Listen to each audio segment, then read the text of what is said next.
Apalah gunanya saudara, kita memiliki sesuatu yang baru, pekerjaan yang baru, bisnis yang baru, mungkin kita bisa mendapatkan kekayaan baru, penghasilan yang baru. Tapi kalau kita sendiri batinnya kita semakin hari semakin merosot. Kemuliaan Allah tidak dipengaruhi oleh karena suci, salehnya, taatnya kita, atau dipengaruhi oleh brengsek, bejat, dosa, dan kehidupan kita yang jahat di mata Tuhan. Mengapa demikian saudara? Kita seringkali berpikir seperti ayam ini. Kita ingin mengalami perubahan karena kita berpikir, lihat situasi keadaan, lihat apa yang di depan kita, sepertinya itu lebih menarik daripada diri kita sendiri.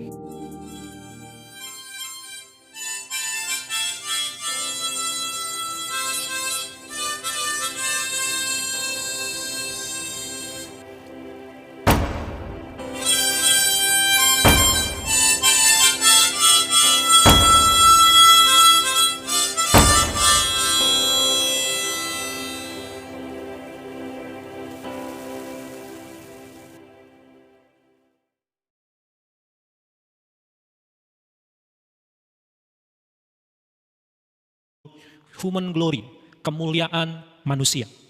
Kemuliaan manusia. Kita semua pasti sadar, semua percaya, semua kita memahami bahwa manusia diciptakan oleh Tuhan Allah adalah untuk memuliakan Dia. Amin saudara. Hari ini kita beribadah adalah salah satu wujud ekspresi kita dan bukti dedikasi kita untuk memuliakan Tuhan. Nah saudara yang dikasih Tuhan, namun meskipun manusia memuliakan Allah, bukan berarti kemuliaan Allah semakin bertambah. Dengan kita hidup baik, kita hidup taat, kita hidup setia, kita beribadah seperti hari ini. Dengan saudara memberi korban persembahan, dengan saudara memberikan waktu, investasi, pekerjaan Tuhan, saudara melayani Tuhan dengan giat, tidak akan membuat kemuliaan Tuhan itu makin bertambah gara-gara itu saudara. Ya.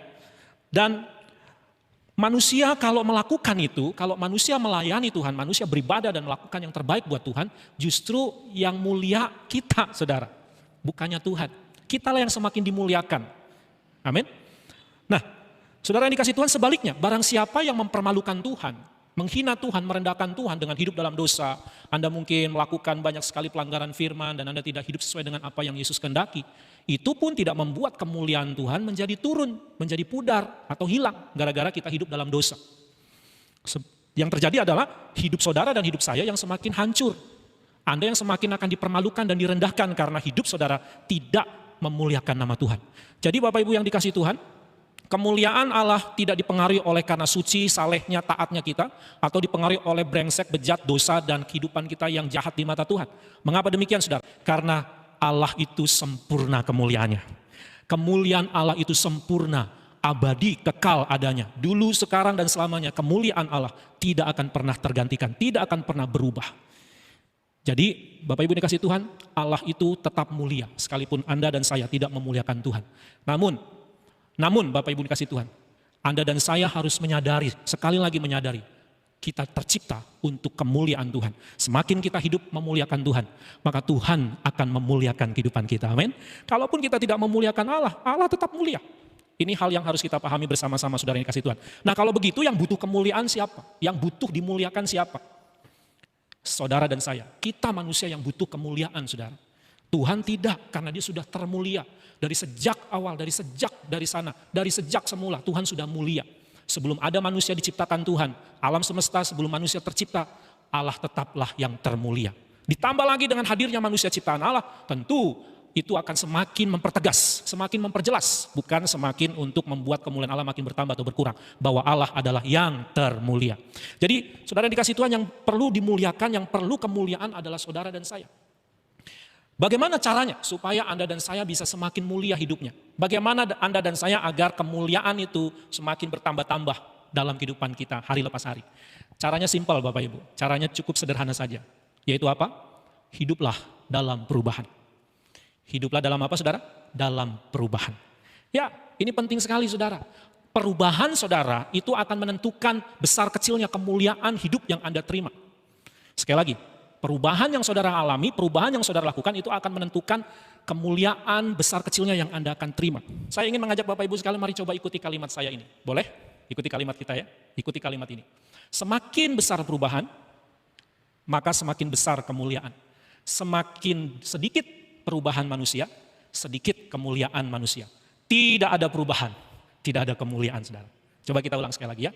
Semakin besar perubahan hidup manusia, semakin besar kemuliaannya. Semakin sedikit perubahan hidup manusia, semakin sedikit kemuliaannya. Semakin tidak ada perubahan dalam hidup manusia, tidak ada kemuliaan di dalam hidupnya. Oke? Nah, perubahan apakah yang membuat Anda dan saya bisa menjadi mulia? Perubahan yang bagaimana, saudara? Saya mengajak kita sama-sama membuka firman Tuhan di dalam Roma pasal 12 ayat 1 sampai 2. Dalam Roma pasal 12 ayat 1 dan 2. Mari kita baca bersama-sama, saudara. Firman Tuhan berkata seperti ini. Karena itu saudara-saudara, demi kemurahan Allah, aku menasihatkan kamu, supaya kamu mempersembahkan tubuhmu sebagai persembahan yang hidup, yang kudus, dan yang berkenan kepada Allah. Itu adalah ibadahmu yang sejati. Janganlah kamu menjadi serupa dengan dunia ini, tetapi berubahlah oleh pembaharuan budimu, sehingga kamu dapat membedakan mana kehendak Allah, apa yang baik, yang berkenan kepada Allah, dan yang sempurna. Berdasarkan Roma 12 ayat 1 dan 2 ini menjadi salah satu ayat untuk membawa Anda dan saya mengalami kemuliaan dalam kehidupan kita. Ada dua hal, saudara, di sini yang membuat Anda dan saya bisa mengalami sebuah perubahan. Namun sebelumnya izinkan saya memberikan sebuah ilustrasi buat kita semua. Suatu kali, saudara, ada seekor binatang, ada seekor binatang ayam. Dia sedang berjalan-jalan di sebuah taman, Lalu suatu kali dia melihat ada burung merak di sana. Nah, ayam ini tiba-tiba ngomong sama burung merak itu. Saya sangat tertarik dengan bulu kamu yang di belakang yang bisa mekar gitu. Boleh nggak aku minta? Ya akhirnya burung meraknya bilang, nanti kalau aku berikan kepada kamu, kamu sendiri nanti jalannya tambah susah loh, karena ekor saya besar sekali, lebar. Nggak apa-apa, aku pengen sekali.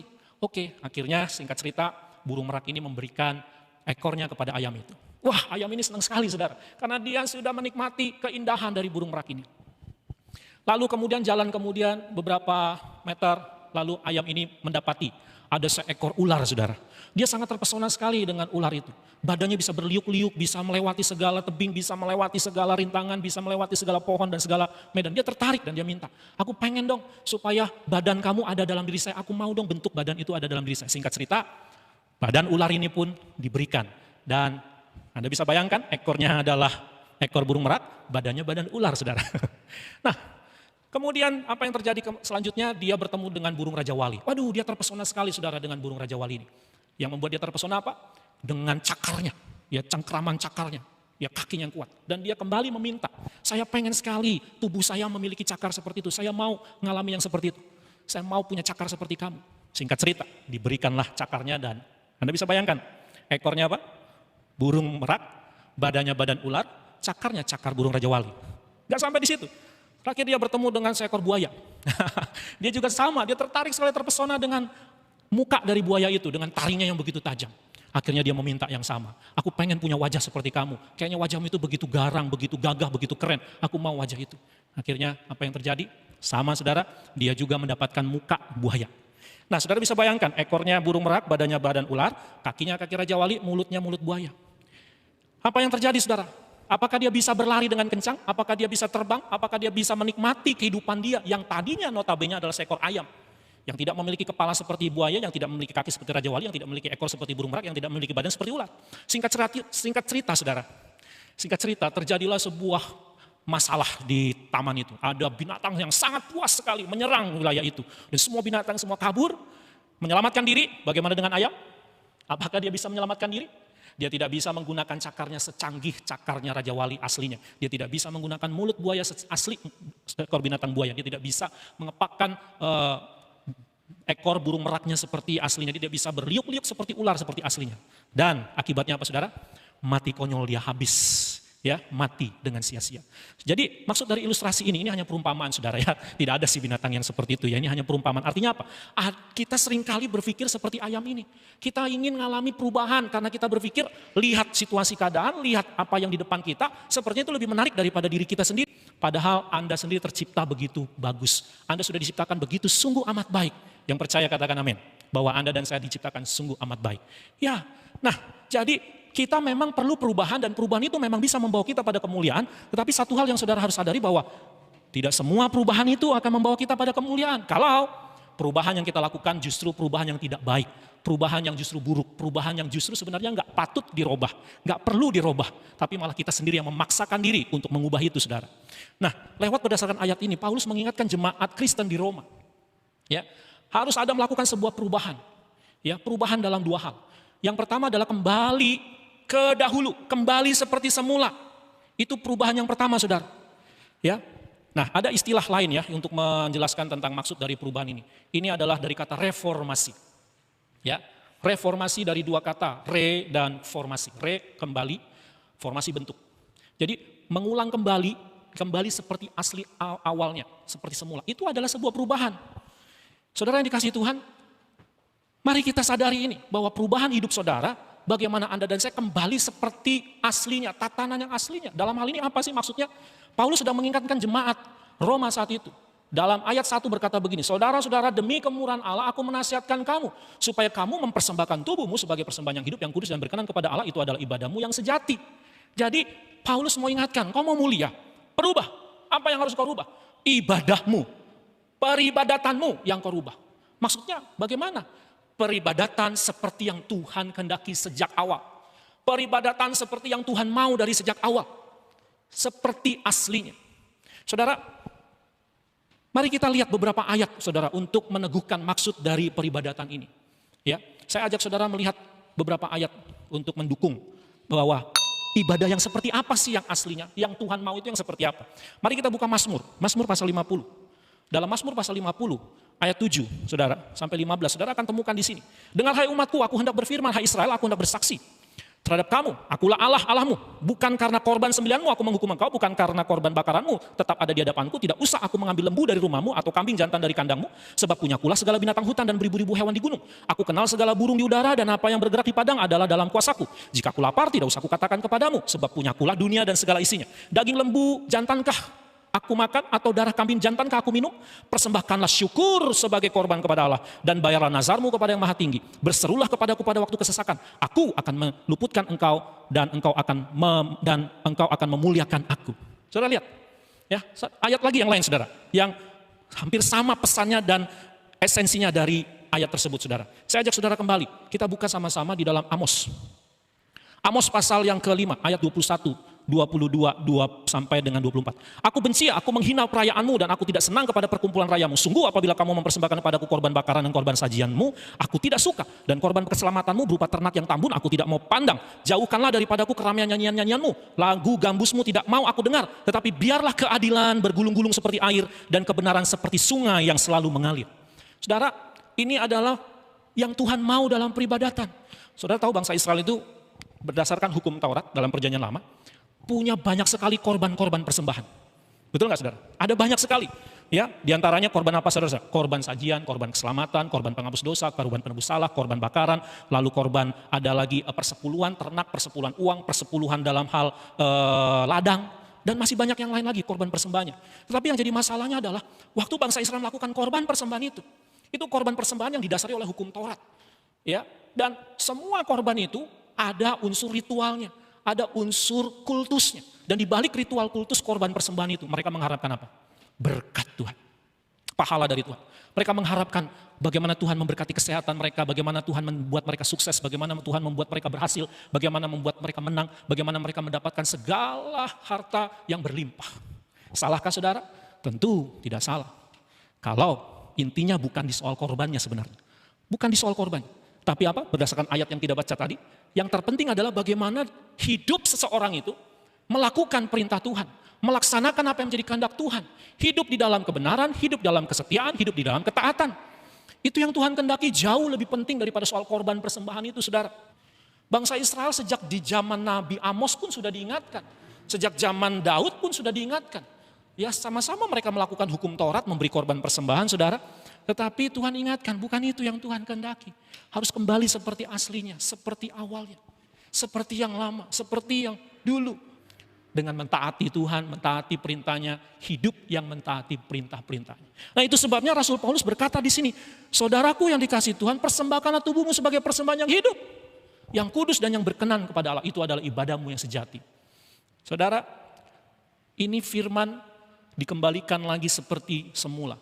Ketika Adam, Henok, Nuh, ketika Ayub, ketika Abraham, di mana pada zaman itu belum ada hukum Taurat berlaku, ya, belum ada aturan-aturan hukum harus bawa ini bawa itu. Tapi mereka di sana, orang-orang ini yang hidup jauh sebelum hukum Taurat, mereka justru mempersembahkan korban kepada Tuhan. Mereka lakukan hidup mereka, membawa korban syukur kepada Tuhan. Kenapa kok bisa dilakukan, saudara? Padahal belum ada hukum Taurat saat itu. Dasarnya adalah satu, karena mereka telah merasakan dan menikmati anugerah, kemurahan Tuhan dalam hidup mereka. Anugerah yang tak terkira, yang tidak bisa dibalas, tidak bisa dibayar, tidak bisa dibeli, saudara. Berdasarkan anugerah kemurahan itulah, ada rasa syukur hidup apa yang dia bisa berikan untuk Tuhan. Tanpa mengharapkan imbalan. Tanpa mengharapkan pahala, tanpa mengharapkan sesuatu dari Tuhan. Mengapa? Karena sudah terima yang lebih besar dari pahala, yang lebih besar dari sekedar berkat, yaitu anugerah kasih karunia. Amin, saudara. Itulah sebabnya Paulus ingatkan di ayat 1. Demi kemurahan Allah. Demi kemurahan Allah. Demi kemurahan Allah aku menasihat kamu. Jadi Bapak Ibu yang dikasihi Tuhan, saudara-saudaraku. Ketika engkau merasakan dan menikmati anugerah Tuhan. Ketika engkau menyadari betapa besarnya anugerah Tuhan dalam hidupmu. Maka itulah yang akan membawa perubahan dalam hidupmu. Perubahan yang seperti apa? Engkau hidup seperti yang Tuhan mau. Kembali seperti tokoh-tokoh iman zaman dulu. Kembali seperti para orang-orang yang takut akan Tuhan seperti dulu. Di mana mereka melakukan korban syukur, beribadah. Dasarnya adalah karena kasih karunia. Karena anugerah Tuhan yang begitu besar. Bukankah kita dan Anda semua di ruangan ini, Anda semua yang menyaksikan ini. Yesus Kristus adalah sang anugerah dari Allah Bapa di surga. Yesus Kristus adalah anugerah terbesar yang Tuhan beri buat Anda dan saya. Karena Yesus Kristus sudah memberikan anugerahnya, telah mengampuni kita, telah menerima kita, melayakkan kita, dan Dia menyertai Anda dan saya sampai hari ini. Itulah yang membuat dasar Anda dan saya beribadah. Amin, saudara. Nah, saudara yang dikasihi Tuhan, yang kedua, yang terakhir, perubahan yang bagaimanakah yang Tuhan kehendaki? Kembali ke Roma pasal 12 ayat 1 sampai dengan 2. Firman Tuhan bilang begini, ayat yang kedua. Janganlah kamu menjadi serupa dengan dunia ini, tetapi berubahlah oleh pembaruan budimu, sehingga kamu dapat membedakan mana kehendak Allah, apa yang baik, yang berkenan kepada Allah, dan yang sempurna. Nah, yang kedua, perubahannya adalah kita ingin mengharapkan masa depan yang baru. Kita ingin mendapatkan kehidupan ke depan yang lebih baik daripada hari ini. Bagaimana kita bisa melakukan perubahan itu? Paulus mengingatkan, jangan kamu serupa dengan dunia ini. Karena dunia ini, segala kehidupan di dunia ini, saudara, percaya atau tidak, zaman makin berganti zaman, situasi makin berganti situasi, ada saja perubahan-perubahan terjadi di dunia ini. Betul nggak? Biasanya sesuatu yang baru itu kan, kalau ada slogan yang baru itu lebih menarik, ya, produk baru, barang baru, suasana baru, betul nggak? Model baru, itu sesuatu yang menyenangkan, ya. Jadi banyak sekali dunia ini menawarkan sesuatu yang baru, TV baru, sepatu baru, baju baru. Makanya saudara di situasi keadaan pandemik begini, ya toko-toko online laris manis. Kenapa? Ya karena banyak sekali hal yang baru, apalagi diskon-diskon baru ya. Ya itu sesuatu yang baru karena kita ingin mendapatkan sesuatu untuk kita dapatkan, mungkin produk atau barang yang lebih baik untuk kita pakai, yang berguna untuk di kemudian hari. Tetapi Alkitab juga punya istilah baru lagi, saudara. Namun bukan dalam bentuk baru, dalam arti barang-barang, produk, jasa atau apapun. Baru dalam hal ini apa, saudara? Soal ada perubahan yang baru dalam bentuk kita menjadi manusia yang baru, pikiran yang baru, hati yang baru, roh yang baru, manusia yang baru. Itu lebih bicara tentang bagaimana kita hidup semakin hari semakin penuh dengan pertobatan, semakin hidup seperti Yesus Kristus, semakin hari kehidupan kita semakin dibaharui, batiniah kita semakin dibaharui hari lepas hari. Itulah yang akan membuat hidup saudara dan hidup saya semakin mulia di hadapan Tuhan. Amin, saudara. Nah, Bapak Ibu dikasihi oleh Tuhan. Di situasi keadaan pandemik seperti ini, ada perubahan yang terjadi. Kita tidak tahu nanti apa yang terjadi 5 tahun ke depan, 10 tahun ke depan. Yang pasti akan ada perubahan di dunia ini. Dunia ini penuh dengan perubahan. Perubahan yang membawa Anda dan saya ketidakpastian. Selalu berganti silih berganti, saudara. Ya, tetapi satu hal yang menjadi prinsip kita supaya kita menjadi manusia yang mulia. Marilah perbanyak perubahan dalam batiniah kita. Bukan berarti kita tidak perlu barang-barang baru. Bukan berarti kita tidak membutuhkan produk-produk baru. Bukan berarti kita tidak perlu rencana-rencana baru untuk menapaki hari depan. Bukan, saudara. Tetapi apalah gunanya kalau kita punya mobil baru, rumah baru, kita punya barang yang baru, tapi hidup tidak dalam pertobatan.